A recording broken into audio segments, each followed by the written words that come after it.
K-Suite, la solution collaborative éthique.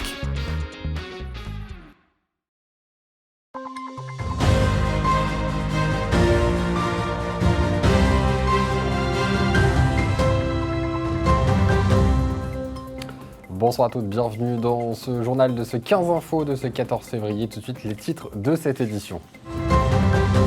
En réponse à la grogne agricole, Gabriel Attal a dévoilé des mesures entre espoir et scepticisme. Chez les cultivateurs de Haute-Marne, l'effet d'annonce n'a pas eu l'effet escompté. Le 14 février, c'est la Saint-Valentin. À Saint-Dizier comme à Chaumont, la ville a décidé de faire plaisir à ses amoureux, vous le verrez. Pour divertir les seniors bragards, le CCAS avait organisé un bal masqué pour célébrer Carnaval et Mardi Gras en toute convivialité. Une nouvelle plateforme a été lancée au centre hospitalier de Saint-Dizier, un pas en avant pour l'admission directe des seniors. Le docteur Maria Ferra est aux commandes pour ce service et sera avec nous pour nous en parler. Et voilà pour les titres.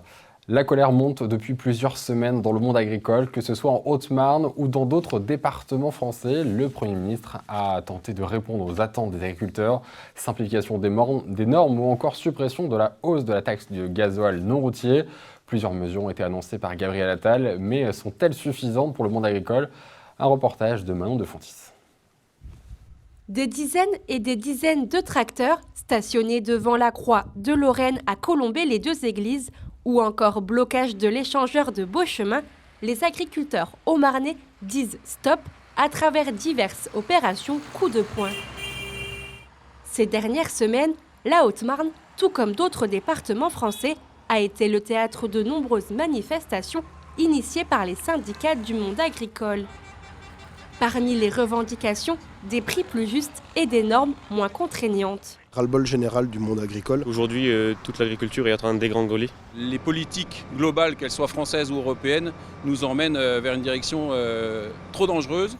Le Premier ministre a tenté de répondre aux attentes des agriculteurs, simplification des normes ou encore suppression de la hausse de la taxe sur le GNR.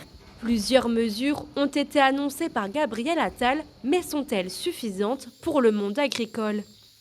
Thomas, un jeune producteur laitier et secrétaire général des jeunes agriculteurs de Haute-Marne, ne semble pas convaincu par l'ensemble des décisions gouvernementales. Je pense que quand il y a plus de 125 revendications, c'est tout un système qu'il faut revoir.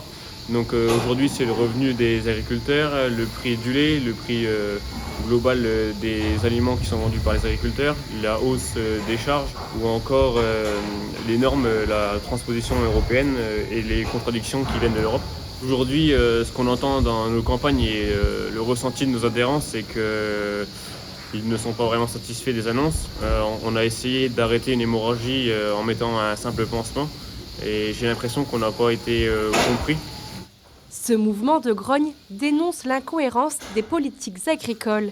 Le souhait et le vœu des agriculteurs et des jeunes agriculteurs, c'est qu'on puisse produire totalement français et que nos Français mangent totalement ce qu'on produise et qu'après on puisse exporter. Et pas qu'on importe des produits qui n'ont pas les mêmes normes et les mêmes obligations que nous.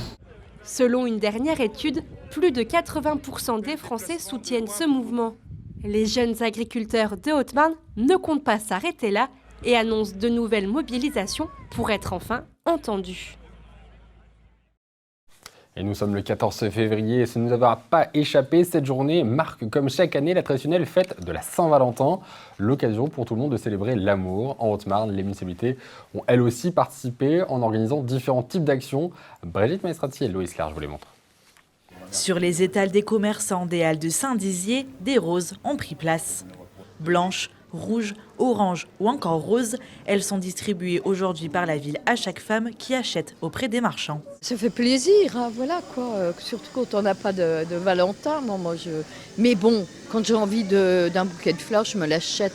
Je vais rentrer, je vais la mettre déjà dans un vase et puis je vais la garder pour la faire sécher. Au sud du département, à Chaumont, des mots d'amour envoyés par les habitants ont été diffusés sur les panneaux publicitaires lumineux de la ville. De manière anonyme ou non, 14 personnes ont profité de cette initiative locale et gratuite pour exprimer leur amour. Je pense que ça peut toujours être intéressant pour la ville ou même pour la faire vivre tout simplement. Je pense que c'est toujours un plus pour tout le monde. Eh bien, je dirais que c'est le choix des amoureux. Ils ont envie de dire ce qu'ils pensent sur leur cœur, que leur moitié voie en même temps, et en faire peut-être profiter les autres. Rappelons toutefois que les roses, bien que symboliques, ne sont pas de saison avant le mois de mai. En France, on estime d'ailleurs que 80 à 85% des fleurs achetées sont importées. Mais le romantisme n'a pas de limite. Recevoir un bouquet de fleurs accompagné d'un mot doux ravit les cœurs de tous âges en ce jour de l'amour ou tout au long de l'année. Dimanche, une découverte troublante a été faite en bordure de la forêt de Roche-Béthincourt, où des chasseurs ont mis au jour des ossements humains éparpillés près d'un chemin vicinal. Face à cette énigme, le procureur de la République, Denis Devallois, a rapidement ordonné l'ouverture d'une enquête pour élucider les circonstances de cette trouvaille. Les investigations seront menées par l'Institut de recherche criminelle de la Gendarmerie nationale, alors renommé pour son expertise dans les enquêtes scientifiques, pour les analyses qui sont en cours pour déterminer l'âge et l'origine des ossements. L'affaire soulève de nombreuses interrogations. Les autorités restent prudentes et toutes les hypothèses restent ouvertes pour cette affaire qui intrigue et inquiète à la fois. Le Centre communal d'action sociale, accompagné de la ville de Saint-Dizier, a organisé un bal masqué pour les seniors ce mardi 13 février. Près d'une centaine de personnes sont retrouvées le temps d'un après-midi pour un moment convivial sur la piste de danse du Cap. Un reportage de Loïs Large et Brigitte Maestrati.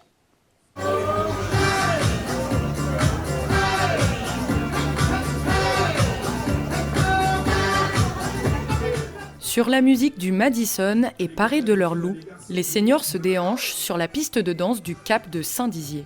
Pour la première fois, un bal masqué a été organisé par le Centre communal d'action sociale de la ville pour les seniors bragards, leur offrant une belle occasion de se réunir et de partager un moment de convivialité. De retrouver des personnes qu'on n'a pas vues depuis longtemps, depuis avant le Covid. Depuis 2 ans. Hein? Ah oui, bah tiens. Alors on a plein de choses à se dire. L'ambiance, tout est bien. Passer une bonne après-midi, voir beaucoup d'amis, et puis la musique et tout. C'est un bon moment avec les amis. C'est sûr, l'ambiance est très bonne. Depuis maintenant plusieurs années, le CCAS organise un événement convivial à la période du printemps. Mais cette fois-ci, ils ont voulu avancer la date pour coller au jour de Mardi Gras et proposer une nouvelle activité.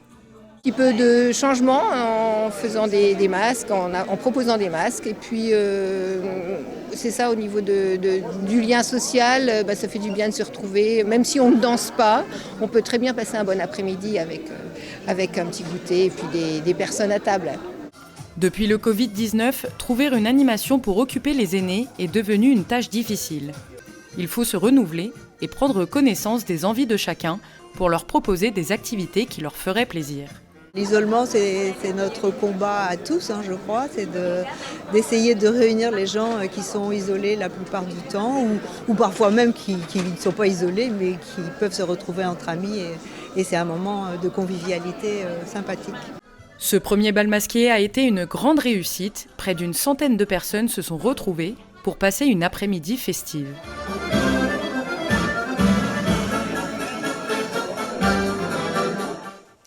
Et voilà une bonne nouvelle pour nos aînés. Depuis le 4 décembre 2023, une nouvelle plateforme de coordination pour les admissions directes non programmées pour les personnes âgées est en place au centre hospitalier de Saint-Dizier. Docteur Maria Ferreira est avec nous pour nous présenter ce dispositif. Bonsoir docteur. Bonsoir. Derrière ce nom, en quoi consiste finalement cette plateforme ? Alors, c'est une plateforme de coordination du parcours patient âgé. Elle consiste à programmer des entrées dans la filière gériatrique des patients qui nécessitent la prise en charge dans la filière gériatrique. Donc, c'est sur demande, sur avis du médecin traitant ou du médecin référent. Alors voilà, donc le parcours de cette plateforme, où finalement, donc le médecin traitant, le médecin référent est dans la boucle dès le début du dispositif. Exactement. Le médecin traitant, c'est, comment dirais-je, le chef d'orchestre. Donc, rien ne peut se faire sans son autorisation. Et donc, ça permettra donc une meilleure prise en charge. Exactement. Ça permet déjà, du coup, depuis début décembre, une meilleure prise en charge des personnes âgées. Exactement, dans le sens où, comme c'est une plateforme de coordination, selon la problématique, le dossier est analysé et on va, à ce moment-là, définir le parcours de soins de la personne âgée. Déjà, évaluer la pertinence ou non de l'hospitalisation. Donc, est-ce qu'il s'agit d'une hospitalisation hospitalière ou une hospitalisation ambulatoire ou alors une prise en charge à domicile avec l'équipe mobile d'intervention gériatrique qui existe déjà. Là, on parle ici de prise en charge programmée, donc on ne parle pas ici de prise en charge d'urgence. Non, c'est du programmable. Ça veut dire une hospitalisation dans les 72 heures, si vous voulez. Hein. D'accord. Donc cette plateforme... Ça peut être un peu plus même, en fonction de comment dirais-je, de la problématique. Et de l'analyse du coup qu'a fait le médecin traitant, d'où pourquoi il est dans la boucle dès le début. Alors après, si le médecin traitant n'a pas le temps d'appeler la plateforme parce qu'ils sont très occupés, hein, et il faut savoir que la médecine de ville, la démographie médicale fait que ils ont de plus en plus de patients et de moins en moins de temps. Ça peut être l'aidant.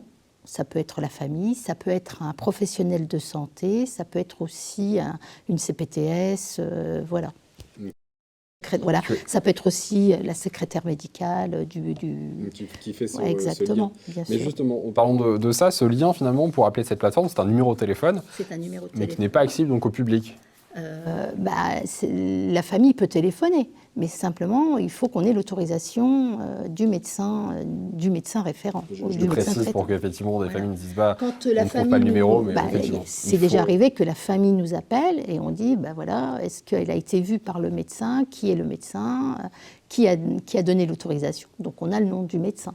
Ça s'inscrit dans un parcours complet, mais que ça ne soit pas dans le dos du médecin traitant. On a une fiche de recueil, et puis dans cette fiche de recueil, bien sûr, ensuite on prend contact avec le médecin pour avoir les antécédents, voilà. En quoi finalement cette mesure pourrait permettre de désengorger un peu les urgences, parce que c'est un peu le but tout de même. Oui, le but c'est un petit peu de désengorger les urgences, mais pas que. Hein, moi je tiens à préciser, c'est surtout mettre la personne âgée au bon endroit pour éviter un petit peu les pertes de chance. Mais une meilleure orientation du coup. Une meilleure orientation, exactement. Et là on parle de parcours de santé. D'accord. Et donc ça c'est les deux gros enjeux de cette plateforme. Exactement, tout à fait. Cette plateforme aujourd'hui. Pour moi, je ne vois pas ça comme pour désengorger les urgences. Je vois c'est une meilleure prise en charge de la personne âgée et de définir exactement le bon parcours de santé de la personne âgée. Il faut rappeler, effectivement, c'est quand même sur une plateforme de personnes âgées, effectivement, peut-être un peu plus vulnérables par rapport aux soucis santé, sûr. Donc effectivement, le temps compte tout de même. Depuis finalement ce lancement de la plateforme en décembre, quelles sont les premières observations? Est-ce qu'il y a beaucoup de sollicitations? Est-ce que ça devient déjà une habitude pour les médecins traitants? Eh bien, écoutez, là, sur 2 mois, on a eu 60 appels, donc 80% avec des hospitalisations, que ce soit en ambulatoire, en hospitalisation classique ou dans une hospitalisation en rééducation, et 20% ça a été à domicile, une prise en charge à domicile. Parce qu'on a évité l'hospitalisation. Il faut savoir que l'hospitalisation chez la personne âgée, peut être vécu comme un drame et puis on peut faire pire que bien. C'est ce qu'on appelle les effets iatrogéniques, ce qu'on appelle en jargon gériatrique l'hospitalisme. Et c'est là où la solution du maintien et de l'hospitalisation à domicile. D'où la nécessité d'évaluer la pertinence de l'hospitalisation. Faut-il ou non hospitaliser? Est-ce qu'on peut prendre en charge à domicile ou est-ce qu'on peut prendre en charge en ambulatoire, ce qu'on appelle l'HDJ, ou alors en consultation, tout simplement. D'accord, HDJ pour hôpital de jour, c'est ça? C'est ça. Est-ce que juste cette plateforme aujourd'hui, qui est sur Saint-Dizier et sur Vitry-le-François, est-ce que c'est amené à se développer un peu plus sur le maintenant GHT, sur Bar-le-Duc, sur Verdun? Alors, on a commencé sur Saint-Dizier parce qu'on avait déjà une équipe mobile qui intervenait à domicile, puisqu'on a mutualisé l'équipe mobile avec cette plateforme. Comme ça, on peut fonctionner quand il y a des congés annuels. Voilà. Moi, quand je ne suis pas là, c'est mon collègue de l'équipe mobile qui prend le relais et vice-versa, si vous voulez. Pour faire vivre la plateforme. Exactement, tout à fait. Donc, on a commencé à Saint-Dizier, mais cette plateforme, elle est vouée à ouvrir sur Bar-le-Duc et sur Verdun, bien évidemment. Des délais sur cette normalement d'ici 6 mois. D'accord, oui, ça va se faire vite tout de même, parce qu'on voit déjà les premiers effets. Merci beaucoup, en tout cas, docteur, d'avoir été notre invité ce soir pour nous parler de cette nouvelle plateforme d'admission directe pour les personnes âgées. Merci beaucoup. À votre service. C'est la fin de cette édition. Merci de l'avoir suivi. Tout de suite, vos prévisions météo de demain, suivi de l'agenda. Très bonne soirée. toute l'actualité en continu à retrouver sur notre site internet et notre application mobile. Retrouvez-nous également sur les box internet Orange, Free et Bouygues Télécom.